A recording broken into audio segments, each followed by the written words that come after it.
The sparkles, yeah. So what kind of state of mind is she in at the beginning of the season?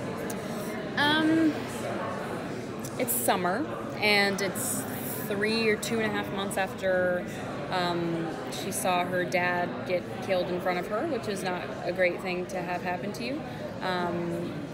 And she is sort of struggling with the idea that she feels like she can't grieve him, and she hasn't properly grieved him because of who he was at the end of his life, such a bad person and so morally wrong, and he was a murderer. She feels like she can't fully grieve him or miss him, because that would make her a bad person.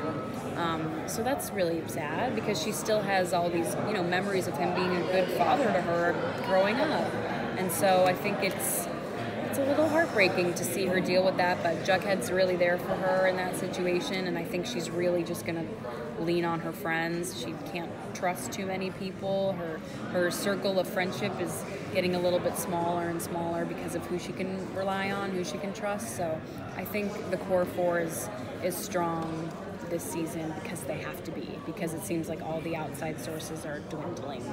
How is her relationship with Charles? Like, talk about that a little bit more, because it's interesting. I mean, well, one, it has to be completely awkward for her and Jughead to share a brother. Yeah. But outside of that, like, it seems like her and Charles are going to have more of a connection. Sure. I think we don't necessarily see the awkwardness yet that Charles causes for Betty and Jughead. I think we'll dive into that, maybe some interesting family dinners once Alice returns, if she returns to town.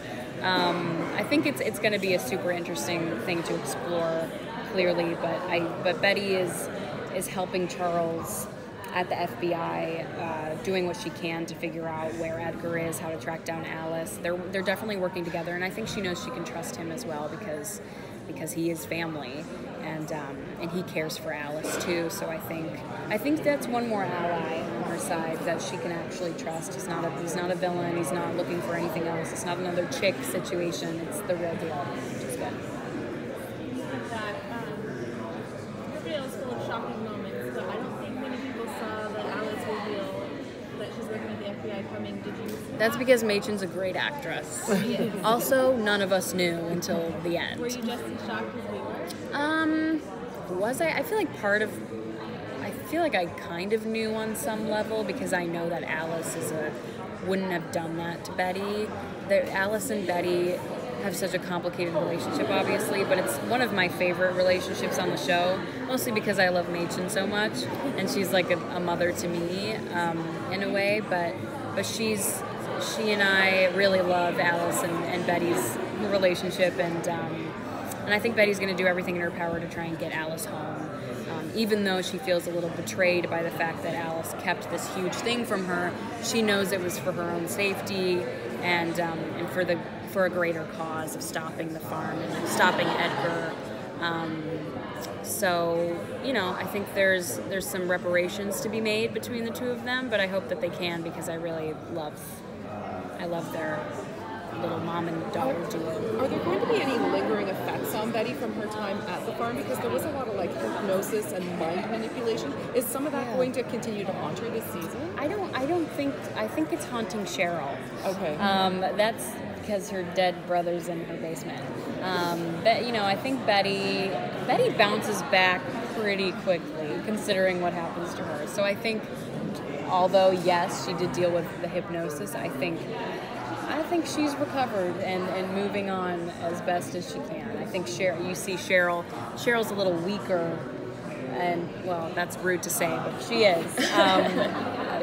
She's a little bit more easily swayed and manipulated, I think. So Cheryl definitely is dealing with the fallout of the hypnosis rather than Betty. Are we going to see Betty dive more into her dark side, or find that balance between, good Betty and dark Betty?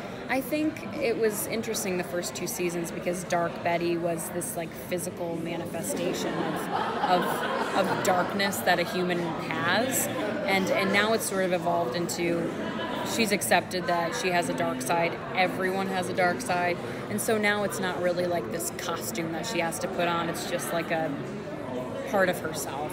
So I think, you do see her, when she was shoving Evelyn up against a locker, that was part of that sort of darkness and that like it can kind of switch a little bit. She can get fired up, but I think that's what that is. You know, it's not like a dark Betty or good Betty anymore. It's just sort of Betty. Are there any lights in this season that we're looking for? Are there any what moments? Lights in this. So whether it's Like prom. Well, there is a Halloween episode, which is going to be fun, but I'm sure someone will die in it because why wouldn't that happen? Or maybe not. I don't know. But I think it's going to be fun to see them experience the high school senior year and graduate and Betty get her diploma. I just think that's going to be really, really sweet. Yeah. Thanks, guys. Thank you. Thank you.